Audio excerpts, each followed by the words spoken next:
নমস্কার বন্ধুরা, আমি অনামিকা চলে এলাম আমার একটা ছোট্ট শট নিয়ে। গেছিলাম তো পুরীর থেকে কিছু কিলোমিটার দূরে, 1-2 কিলোমিটার হবে, বেশি নয়। ওখানে একটা প্রাইভেট বিচ আছে। ওই বিচটায় আমাদের ঢুকতে লেগেছিল 20 টাকা, স্নান করা আর ঢোকা নিয়ে 50 টাকা। বিচটা এত সুন্দর, ফাঁকা, নিরিবিলি, মানে জাস্ট মানে আমার ধারণার বাইরে যে পুরীতে আমরা এত সুন্দর একটা বিচ পাবো। নর্মালি বিচে প্রচণ্ড ভিড় হয়, ক্যাওয়াস হয়। দেখছেন আমি আর আমার ছেলে ফটো শ্যুট করছে, এটা আমার মেয়ে।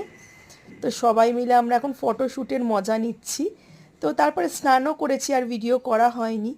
তো ফেরার পথে ওনার সঙ্গে দেখা, তো উনি তো বসে আছেন। তা আমরা একটু জয় শ্রীরাম ঠাম একটু বলছিলাম।